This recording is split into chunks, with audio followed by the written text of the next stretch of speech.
Profitez de votre programme avec Grenoble-Alpes Métropole, la métropole qui s'engage pour l'environnement.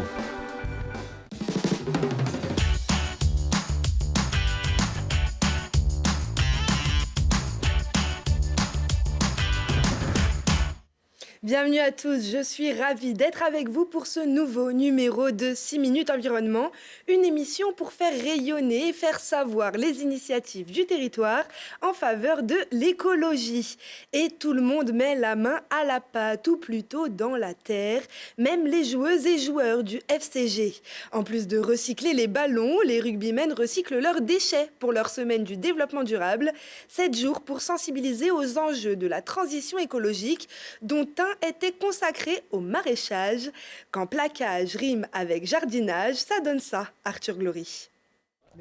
Outils à la main, oublions le ballon et place au grand air. Pour la deuxième année consécutive, le FCG organise une semaine du développement durable. Ce jour-là, les joueurs se reconvertissent en maraîchers au jardin du Prado de Bressieux. Une découverte qui permet aussi d'échanger avec le public de ce chantier d'insertion. C'est dans les objectifs du club d'être ancré localement et nous en tant que joueurs, joueuses, ça nous apporte aussi beaucoup. Enfin, c'est toujours agréable de sortir un peu de Grenoble et puis voilà, d'aider où on peut et de s'intégrer à notre territoire avec des actions comme ça. Mais c'est vrai qu'en plus on rencontre des gens et c'est agréable quoi, il fait beau. N'oublions tout de même pas le rugby. Après avoir appris à planter des pommes de terre, c'est au tour des joueurs d'enseigner. Des parties de rugby, pas toujours dans les règles.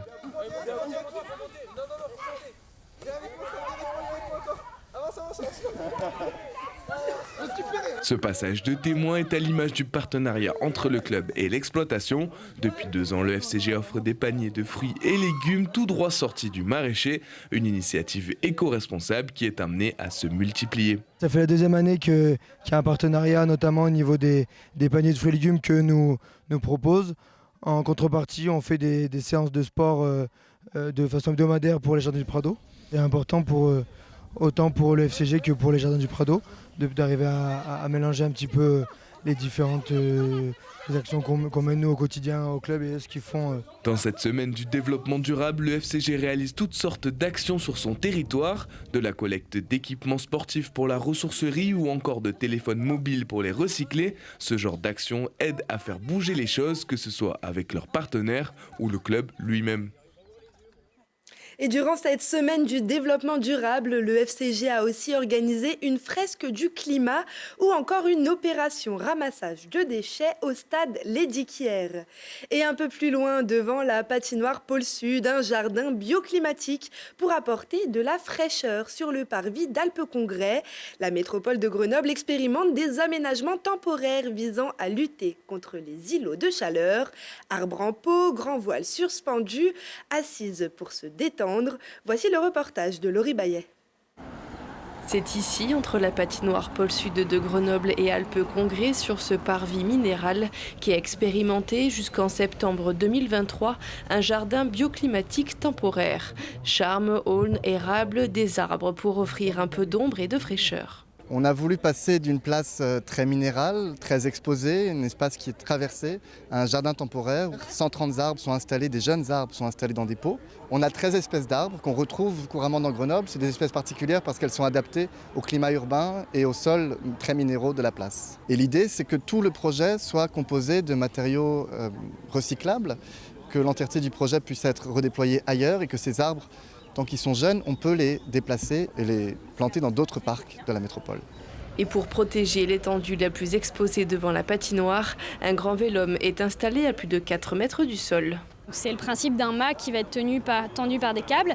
Et de l'autre côté, en fait, on a procédé par opportunisme, c'est-à-dire qu'on est allé s'accrocher à la façade de la patinoire. Donc ça nous a permis en fait d'avoir une sorte de système mixte structurel qui vient tendre en fait entre les deux un réseau de câbles sur lequel on est venu poser les laides tissus. La structure en elle-même, elle fait 750 mètres carrés et en fait, elle vient selon la projection de l'ombre créer une surface moyenne de 1000 mètres carrés d'ombre.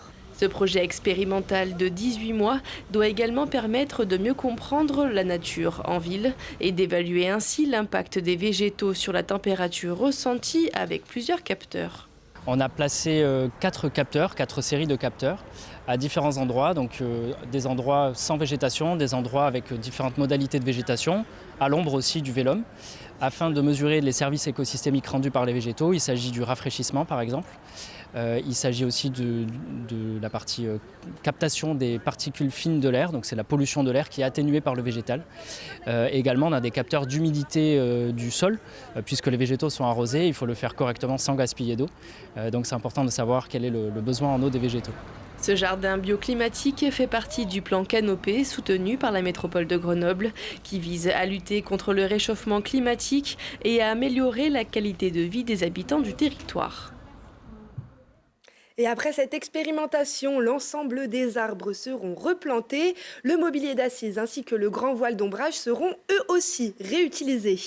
C'est la fin de cette émission. Merci à tous de nous avoir suivis. 6 minutes environnement, c'est chaque dimanche à 18h30. Excellente semaine à tous.